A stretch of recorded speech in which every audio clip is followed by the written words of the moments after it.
when we bought the boat, we did envision doing quite a bit of sailing, but we just haven't had the sails out much at all, purely because the wind hasn't really been in our favour, has it? No, and Ibiza was another great example of motoring for 10 hours from mainland Spain to get to Ibiza. Shock.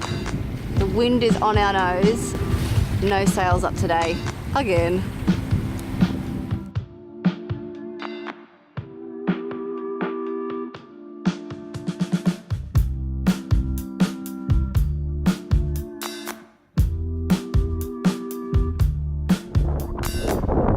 Finally, we're moored. That first place we moored on the mooring buoy was called Salinas. I think I'm pronouncing that correctly. And this place just hums with the bold and the beautiful during the day, doesn't it? And then when the sun sets, it's the exclusive domain of boats. Yeah, these big, we call them stinkers, the big motor cruisers come in. And then the really big one, what was it called? In Formentera? Oh, Stealth ship. Oh yes, A1. This thing, honestly, straight out of a James Bond movie. You almost expect to have a guy sitting on there stroking his cat, thinking about horrible ways to kill Mr. Bond. The other thing with being offshore on a mooring buoy is that you have to restock the boat using the dinghy. Now, that was an adventure. Oh my God. Unbelievably, that went better than we thought. Famous last words. Yeah, it went south really quickly. Port. You've got a ferry there as well, Dal. What the hell? It's like peak hour here. Stocked up in the dinghy? What? What? It just cut out? Yeah. Oh, this is not good. Don't lie. I'm not.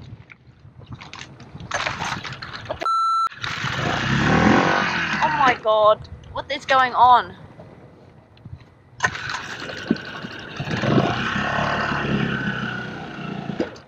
Oh, what is wrong with this thing?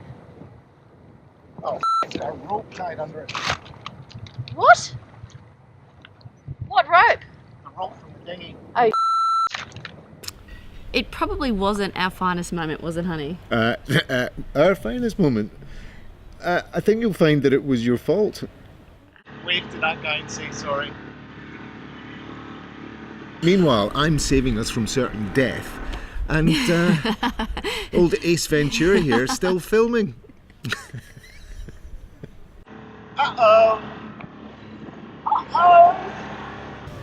Being in a mooring buoy, you think, what could possibly go wrong? But it's actually a little bit more sporting than you think, particularly when you're near or at the full moon and the swell is very dramatic.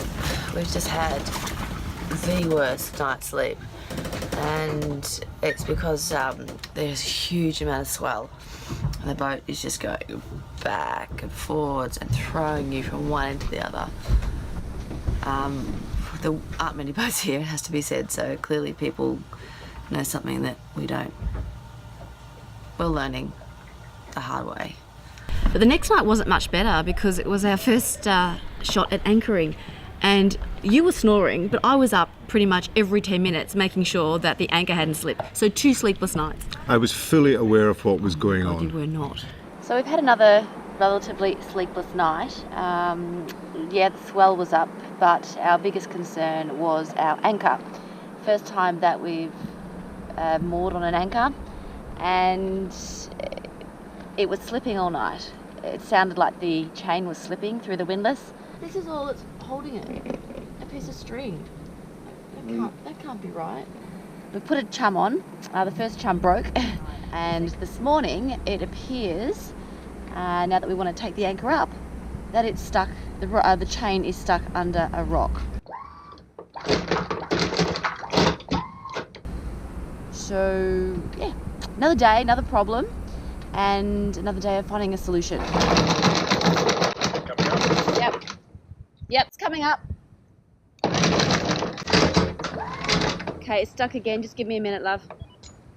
I'm exhausted. I don't think either of us have really slept. It's just Doing all this stuff for the first time is really tricky when you don't know what you're doing, you don't know what to expect, you don't know what your boat is capable of, even though it's brand new. There seem to be problems. It's really crackly. It sounds like the boat's on fire, love. It's not on fire, darling. Then what's that noise? It's the boat next door to us is on fire. Oh, that's all right then. Got our bilge pump is now making this funny noise every 5 minutes. There was one point where we were turning to each other and said, "Is this all worth it?" Oh yeah. But then you wake up the next morning and you've got a beautiful view, flat cam, and everything's great again.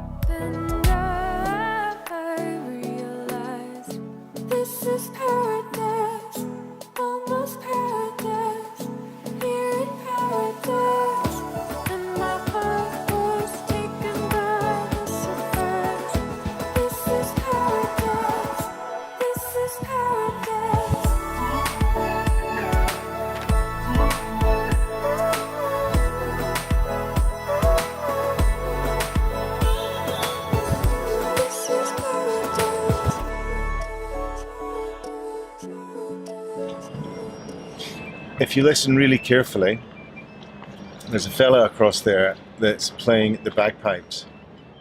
Now, the definition of a Scottish gentleman is one who can play the bagpipes and doesn't. Strangling a cat would have probably more tune. Ibiza is definitely the place to watch the sun go down, and it's famous for it. And the most famous place, of course, is Cafe Del Mar.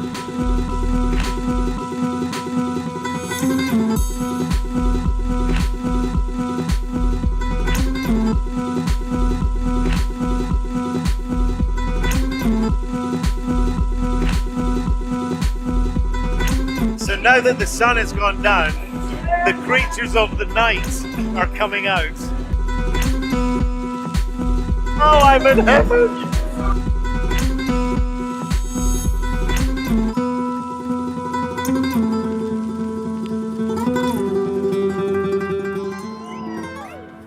Our favourite place to anchor was a cala called San Miguel. Crystal blue waters, a great little sandbar. Only downside is that we almost lost the dinghy again, this time due to the famous Kelly knot. Darling, we had a kill knot there. We did not have a kill knot, we had an oxo. We had an oxo there, you're just being difficult. The other experience we had for the first time in that colour was JP being in the nautical naughty step for being mean to his wife. I think you'll find I went in there voluntarily. He did not. He did not. I know I would stand. Be careful. Like the question I leave you, damn your eyes, sir! Damn your eyes. And then around the corner, and another cala. What was the cala called? Oh, Billionaires. Oh, Billionaires. This is famous for having a whole bunch of drummers drumming down the sun. Lots of strange smells. Don't be mean. It's not your cup of tea. That's all that needs to be said. They were all hippies. There's nothing wrong with hippies. They're all really getting their groove, man. Gosh, it was so embarrassing. They were embarrassing. I was there in my tweeds.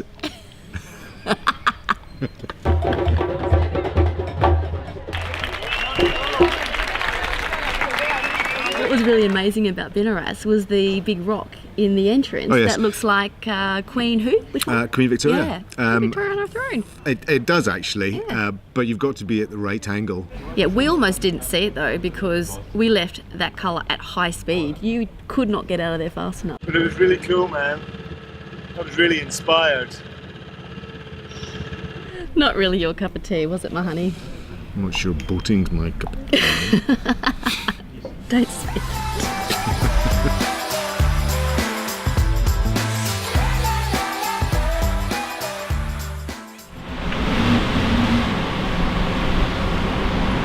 So here we are, yet again, taking her out of the water.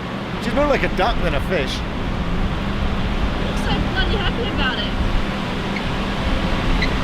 Us sailors have to see the bright side of things.